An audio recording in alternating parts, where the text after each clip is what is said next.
So you wondering how you can make sure that your photographer doesn't miss a moment on your wedding day? Then go ahead and keep watching. I'm Georgia McGilly from Georgia Best Photography, and today we're going to be talking about all how a photographer can make sure they don't miss out any moments on your special day and how you can prepare for that. I've done 2 more videos all on this over the last 2 weeks, so if you haven't watched those yet, go ahead and make sure that you watch them first because this is part 3. Every single week I release videos on wedding planning tips and advice, so make sure that you go ahead and hit subscribe so that you don't miss out on any more of these videos. Click like if you enjoy it and let's get straight into it. So today we're making sure that your photographer doesn't miss any moment in your ceremony. So this is something you definitely need to talk to them about because this is the time when you are actually getting married and you don't want to have a moment missed. So I'm just going to list off a few things that you can talk to them about to make sure that they don't miss photographing any of these things. So musicians, if you're having any musicians play on your wedding day, whether that's for you to walk down the aisle to, walk back for the recessional, or whether it's just kind of in the background while you're signing the register, anything like that, maybe chat to the musicians and tell them, I want to make sure that the photographer captures you guys, and obviously tell the photographer to do that too.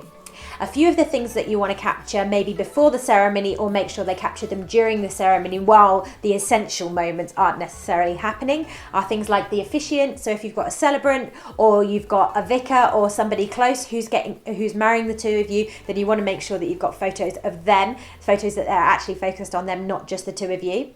Make sure you've got photos of the procession, of the bride walking down the aisle, maybe with her dad on her arm or anybody else that she might be walking her down the aisle. Bridesmaids, flower girls, page boys, all those, anyone who is walking down the aisle, make sure there's photos of them individually. As I'm a wedding photographer, from a photographer's point of view, I'd always make sure that your bridesmaids walk with a really good distance apart from each of them so that the photographer has that time to capture each one of them without everybody else being like really obviously in the background or really close to each other. One that I get asked to make sure I capture every single time is the reaction. So that moment when both your eyes first lock as you're walking down the aisle, make sure that you've got that reaction of whoever's walking down the aisle and whoever's at the end of the aisle, those kind of first special moments. Having photos of the moment that you recite your vows can be really special because it's usually quite emotional as you're sharing how much you love each other and what you're promising to each other. Things like the rings, as the rings are being put on, you don't want those moments missed. And then probably one of the most important photos that a lot of photographers end up missing by accident, not by any fault of their own because they're a bad photographer, but because the couple aren't prepared. So my advice to you guys is that for your first kiss, make sure it's a beautiful long first kiss, or you have a couple first kisses. And I always say that to my couples, just go for it, because you don't want your album to be delivered and then to find that there actually isn't a photo of that first kiss because it was just a tiny quick peck because you were so scared of doing it in front of everybody else. You're married, this is the time to celebrate. Go ahead and give each other a nice big smooch. And then the last thing in the ceremony that you want to make sure that you capture, or the last 2 depending on what's happening, is the signing of the register. And a lot of places in England, they have to put a mock register in front of you, so the photographer's not allowed to take photos as you're actually signing, but then they will transfer a mock book to put in front of you, and you can pretend to sign that and get photos of those with whoever's going to be your witnesses with you. And then you also want to make sure that you get photos of that recessional. And I always recommend that the walking down the aisle piece of music might be an emotional one or a really romantic one, but the walking back down the aisle, the recessional, walking back out of the ceremony, you have it as something really fun so that your whole bridal party can just dance and be excited and everybody can cheer and clap, and your photographer can capture those really fun moments of celebrating you just being married. And then after the ceremony, I always do big group portraits. So if you want any portraits of big groups that aren't necessarily your close family, so people like maybe your uni friends, or maybe your friends from a certain community group, or just everybody as a whole, so that you've got photographs of everybody there, then just quickly snap those outside your ceremony venue straight away, and then you guys can go off for your couple's portraits.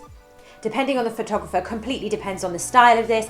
I'm a very natural photographer, so I will do a few official posed ones so that you've got kind of those photos for the grandma's mantelpiece, but then I will also do some very natural ones where I'll just give you prompts and allow you to enjoy the moment, and then I'll capture those moments. Other photographers are more kind of portraiture based, and they'll have more specific posed portraits for you. So it completely depends on what you're going for, to depend on what kind of photographer you choose. Just make sure that you chat with them about that time while your guests have gone off and to have their cocktail hour and just enjoy the beginning of the reception. Just make sure that you've got lots of time to do that, and that you know what's going on and you know what to expect. I always recommend that you have at least an hour for this time so that you've got no rush, so that you can enjoy it and kind of warm up to it too. So that's it for part 3, otherwise this video would be really long. Next week we're going to be looking at what photographs to make sure they are captured during your reception. Thank you guys so much for watching. Make sure you don't forget to hit subscribe so you don't miss out on the next video. If you haven't watched the other 2 in this series, in this 4-part series, then go ahead and watch them now. And make sure that you go ahead and grab my free wedding planning guide and checklist that's in the description below, for you to help you along this wedding planning journey. So I'm so excited for you guys.